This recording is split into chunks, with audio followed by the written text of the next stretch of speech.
Hey everybody, welcome back to the Dungeon Dive. Daniel here. All right, today we are going to be taking a little look at Alone Against Fear. This is a solo survival horror game, kind of a pen and paper solo RPG style game. Most of you probably already know what this is. It is a spin-off of this game here, For Against Darkness. Now, a couple of years ago, this game exploded in popularity on a couple Facebook groups I was on, an adventure and dungeon crawl group and a Facebook solo board gamers group. And this thing was like all the rage. It was kind of crazy how popular this game was for a while. I mean, everybody was talking about it. Everybody was buying it. The designer, I'm probably going to butcher his last name here, but it is Andreas Sfilogoi. Sorry about that if I am mispronouncing your last name, probably butchering it. But yeah, he was involved in a lot of the discussions. Just everybody was talking about this game. I bought into it and kind of liked it, but didn't love it. Of course, that didn't stop me from buying all kinds of books just because I thought the idea was super cool. And I do want to get back into it because I don't know if you guys have noticed, but lately I have been really appreciating games that have a low barrier of entry to get them to the table, to get them played, to get them set up and put away. I've really been appreciating games that just don't have a ton of different components, a ton of rules, just a big overhead of things and stuff to learn and things to get out. I've been trying multiple times to do a look at Siege of the Citadel, and every time I just get all 5 of those boxes that I got in the Kickstarter down off the shelf, get them to the table, pull things out, start setting up. It takes up so much space. It's so messy. There's just stuff everywhere. And the game is kind of just mediocre. Like it's perfectly okay, but it's nothing special. But there's just no reason for that game to have so much stuff. And it ends up just kind of being frustrating for me lately. That is not to say that that's how it is going to be forever. There's going to be big giant games hitting this table. It just kind of happens to be like a phase I'm going in right now. I think kind of being, more interested in the smaller like Game Crafter games and some of these more kind of like DIY indie style games. But you are going to be seeing more For Against Darkness on the channel because I am going to get back into it and try to appreciate it more. Maybe I'm in a different headspace. I have recently picked up this Caverns of Chaos book, tables and missions for levels 3 to 6. The Dreadful Dozen, which is a collection of 12 kind of complex boss type monsters. Layers, Dens, and Burrows, which is a collection of little mini scenarios to go on. A concise collection of classes, which is a whole bunch of just different classes for your characters to be. These are older. Caves of the Kobold Slave Masters, which is an adventure for characters of level 1 to 2. Dark Waters, another adventure for characters levels 1 to 2. The Three Rings, an adventure for characters levels 3 to 4.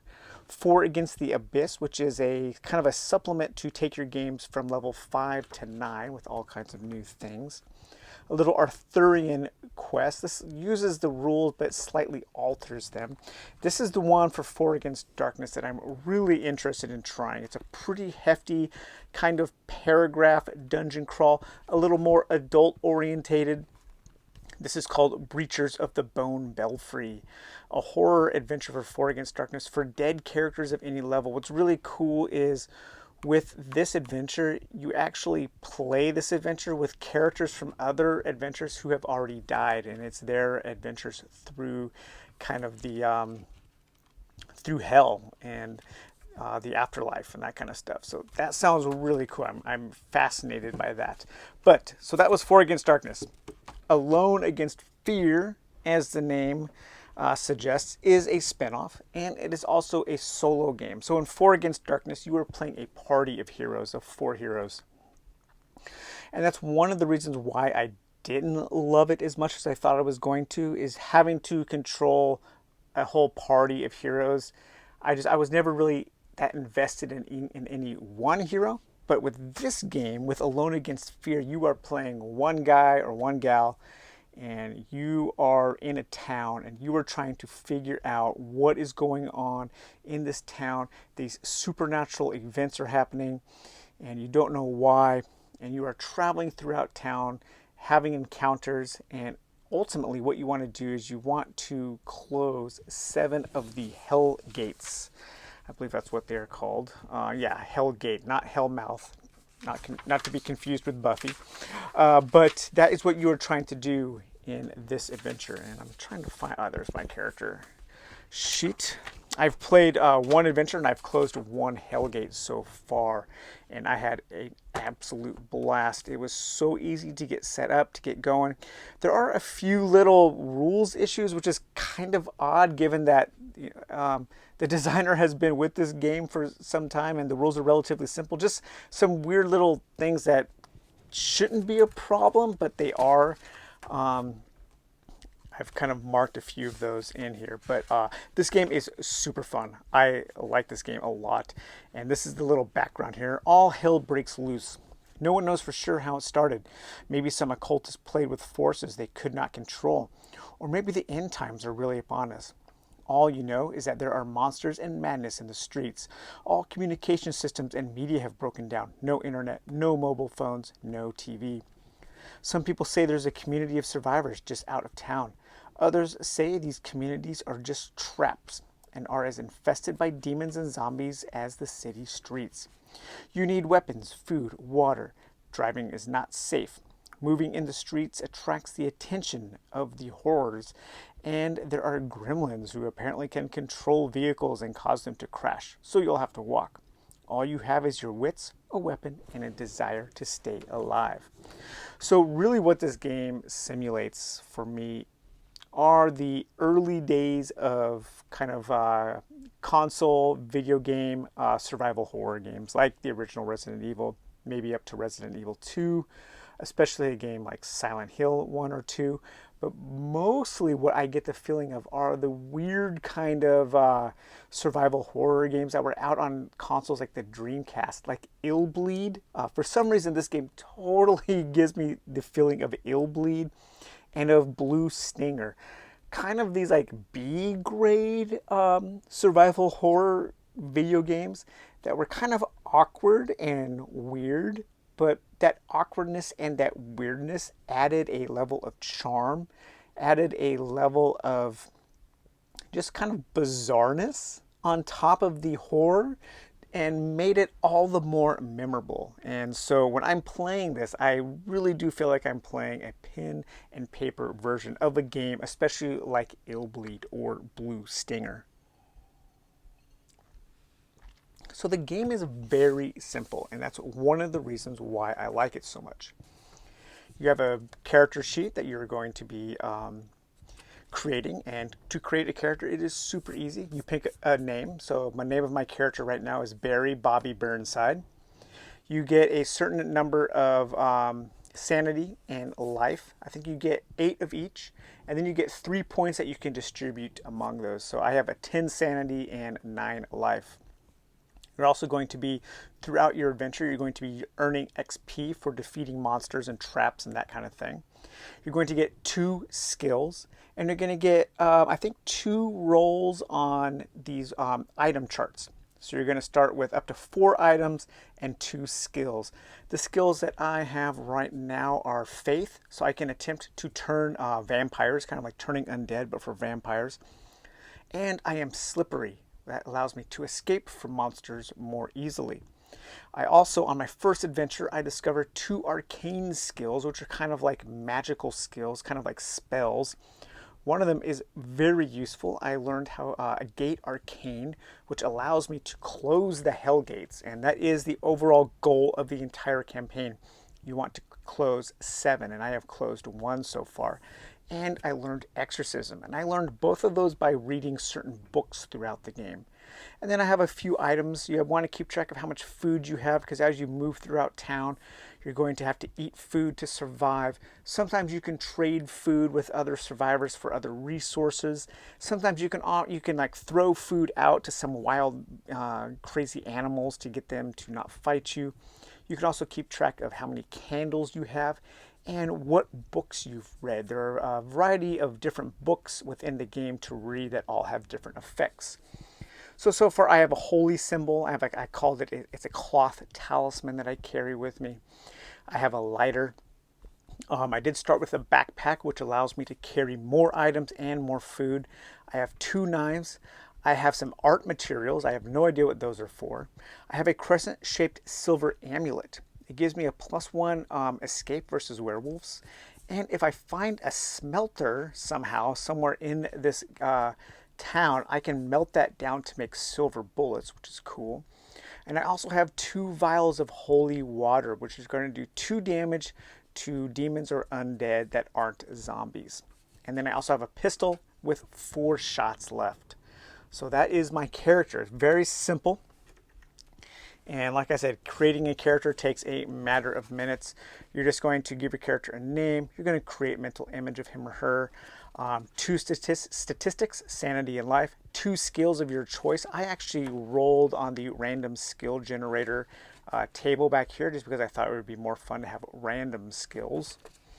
1 weapon from the random weapon table. So you are going to have a small random weapon table of starting weapons of a baseball bat or hammer, chainsaw or authentic samurai sword, a grenade or bow with 2d6 plus 3 arrows, a shotgun, a pistol or rifle, each with 2d6 shells and or bullets.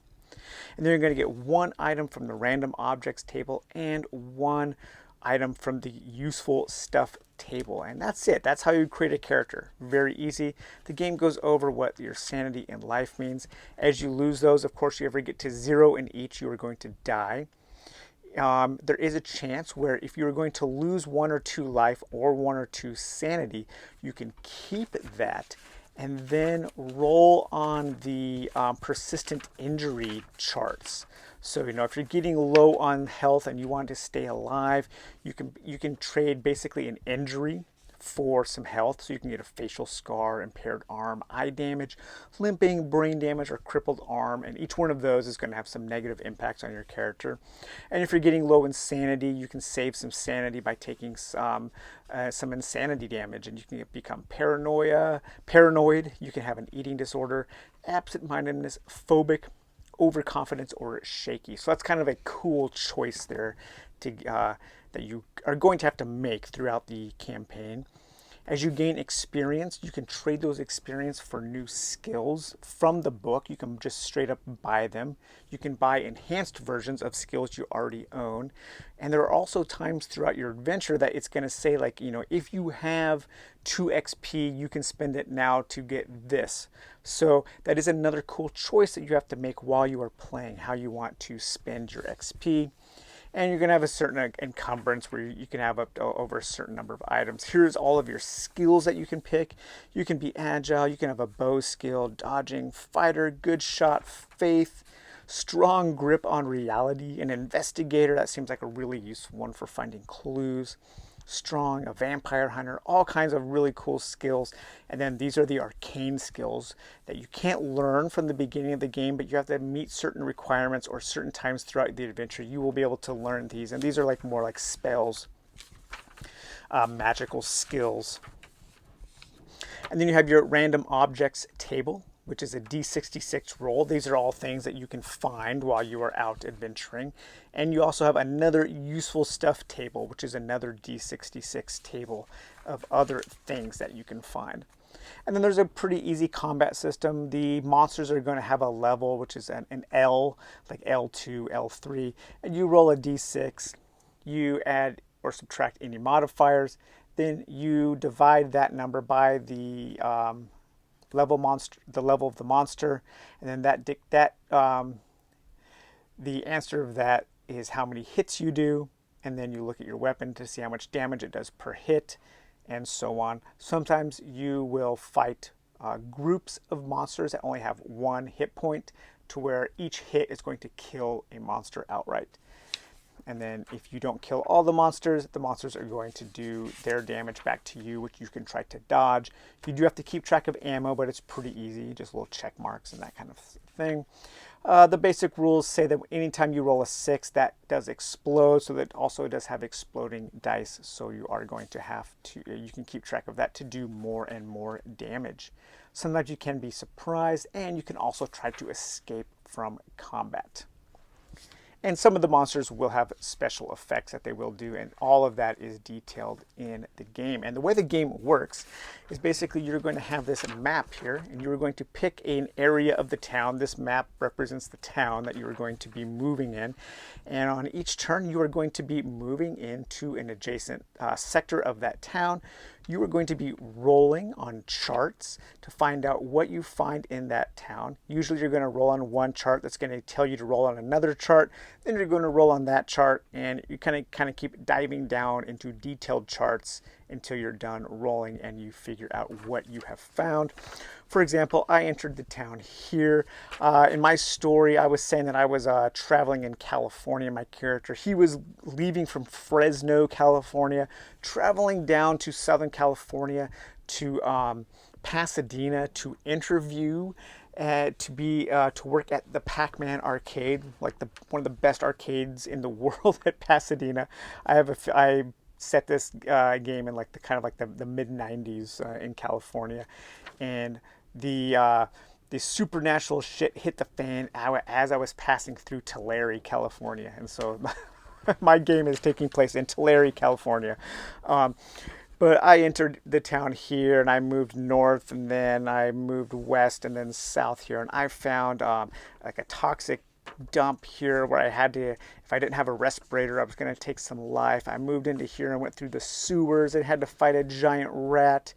I found an abandoned store, but there was nothing left on the shelves. I went into a bookstore and read a holy book. That's how I learned one of my arcane skills. I went through here and found an empty, dilapidated house.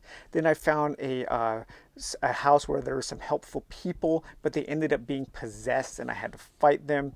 Then I ended up having to escape from this possessed car. I went over here, but there was a slasher, kind of like a mini boss, whose name was Rabbit Face, and I escaped him because he was very powerful. So he's hanging out here. So if I ever want to kill Rabbit Face, I can go back there and kill that slasher maniac. Think of these guys as kind of like the maniacs from Dead Rising.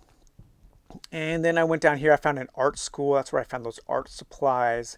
I went over here and I found a blood-splattered book of quotes. Then here I defended a church against a horde of zombies. I finally found a safe house where I could store some gear and recuperate, rest. Here I was found another little place of worship where I got some holy water, and I finally found one of the hell gates that I needed to close to end this chapter of the campaign. And so at the beginning of each campaign, you're actually going to roll on a mission table, and you're going to have 6 different missions that you can take. The main mission always is going to be to try to close a hell gate, but then there are 5 other things that you can do. One play session is one time through the town. Each time you go through the town, you're going to make a new town. You're not going to be using the same map. I guess you could to have a persistent town, but you might want to use a bigger area to explore there. And then you are going to have, you're just going to be rolling. You're going to start by rolling on this chart here, which is a 2d6 roll, and that's going to tell you what you find each time you move into a new location. You might have a random encounter. You might find a military installation or a clinic, maybe a farm or a cemetery, a place of worship. You might be in the streets. You might find a house or a special event, a store or another street table. You might go down into the sewers, maybe find some railways or woods and a park. Or you might find a school or woods and a park. Or you might just find woods and a park. If you have a random encounter, you're going to roll on this random encounter table, and that's going to tell you if you're going to face off against those slashers or the witch children or demonic horrors or beasts, lab horrors, undead, unique vampires, possessed, living dolls, ghosts, aliens, unique vampires, or unique zombies. And then past this, there are going to be detailed charts for each one of these that you are going to have to roll on. So if you are in the streets, you roll a d6 here. If you're in a cemetery, you roll a d6 there.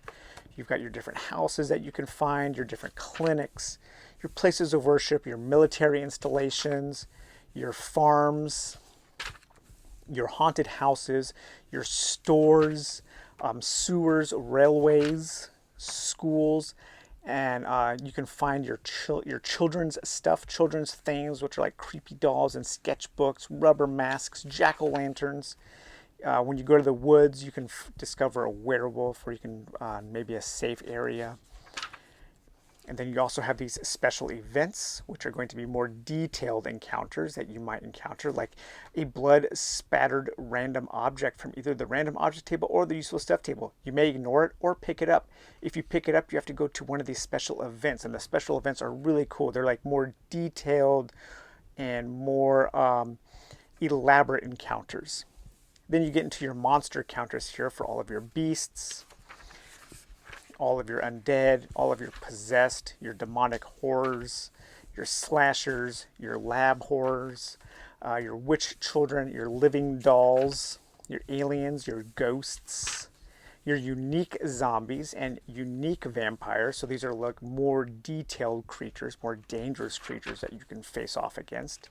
You have a whole table of random books that you can find and read that are going to add to your character, different kinds of random rewards. Here is side missions. I haven't found a way to get a side mission yet, so that's kind of cool. Random magical items that you can find, like holy bullets, a blessed candle, the book of Hypnos. And then here we get into our unique events, which I believe there are 32. And these are you're going to, the book will tell you to roll on this chart, or actually read one of these, because these are kind of bespoke, specific events that happen depending on what chart you've rolled on.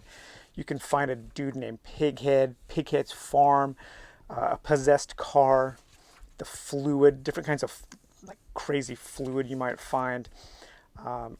Eliza's curse, an old man, a giant earthworm, train to nowhere, sewer people, all kinds of really cool things. And these are really where I start getting that kind of Illbleed or blue stinger type, kind of awkward, weird, goofy, but also kind of creepy vibe coming from these, which is really cool.